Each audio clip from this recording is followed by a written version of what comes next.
All right, we're ready for the news, Chris. If you're tired of the same old news, What more do you want? I want the truth. You're hearing it. Strap yourselves in, folks. never fear. What's the dealio? Part of life is learning to let things go. We've got news moms can use. What was that name again? I missed that. News moms can use.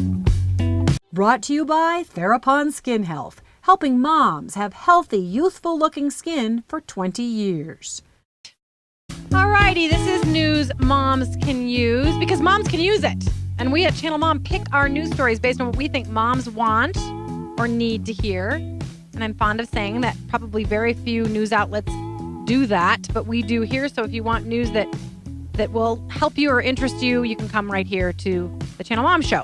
Okay, a tsunami is now hitting American shores. What? I did not mean to scare you, but bottles, plastic foam, floating buoys, just a few of the scattershot items that are now washing ashore on U.S. shores, like Alaska.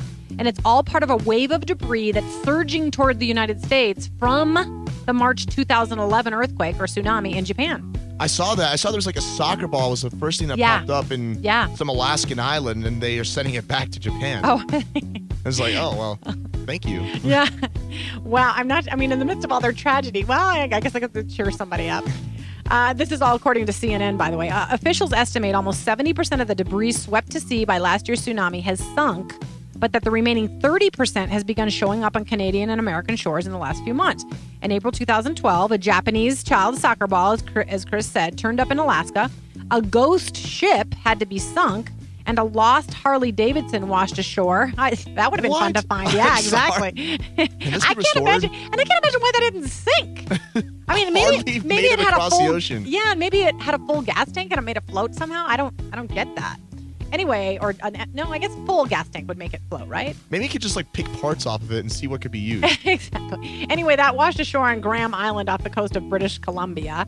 According to CBS News, 1.5 million tons of the estimated 5 million tons of debris remains afloat. Now, toxicity is posing the greatest concern when it comes to the wreckage. This concern even greater than the fear of radioactivity in the debris. That they're worried that it's going to be toxic. Boy, we really live in a global world now. I mean, one shore's tragedy touches the other shore's tragedy. That's crazy. Or creates the other shore's tragedy.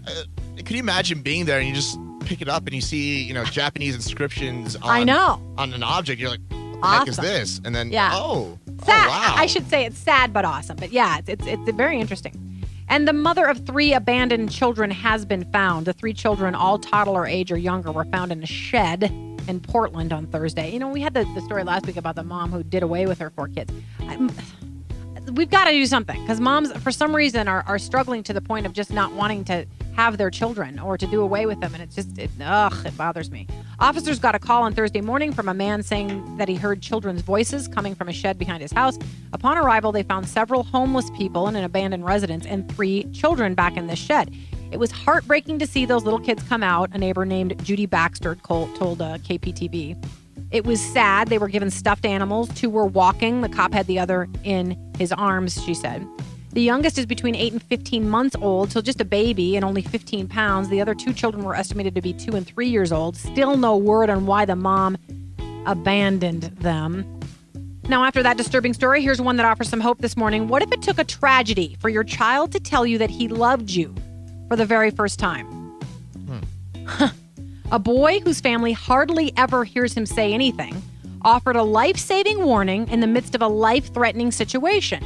This amazing story now being retold on the 1-year anniversary of the tornado in Joplin, Missouri.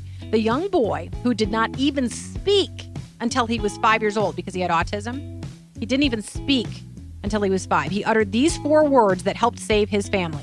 I hear the horns.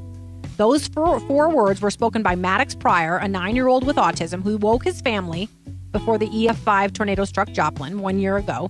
The family climbed into the bathtub for safety and the storm hit seconds later, according to KSPR.com. So he literally said that he woke them up, told them he heard the horns. He almost never spoke, but he went and got everybody up. Huddled in the bathtub, Maddox's mom, Janice, told each family member how much she loved him, and then hours after the tornado passed, Maddox returned the favor to his mom. His mom recounts that she had told him, I love you, and he said back to her, I love you too, Mommy. So I love you being the key 3 words there. And the young boy has never said it to her since. Wow. And that's one of those things, again, you're talking about how tough times make good things come out. Absolutely. Chris, you got the connection. That's why I picked that story. All because of a terrifying tornado. This little boy decided to tell his mom that he loved her, having never said it before and never said it again. She said she bawled and bawled. But beautiful thing to come out of that tornado in Joplin, even though there was also a great deal of sadness there.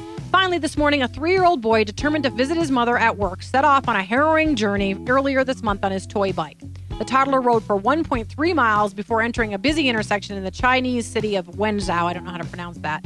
Several buses reportedly came close to squashing the tot, apparently unaware of his presence. He pushed forward in oncoming traffic. The boy was either unaware of the danger around him or undeterred by it. A policeman named Zhang saw the boy in traffic and rescued him before tragedy would strike, according to MSNBC. At any rate, he was off to see his mom at KFC. And the toddler did explain to them that he'd already learned to cross the street by himself. So goodness, he can run around in a trike if he needs to. That's so cute. Yes, it is. That he loved his mom that much.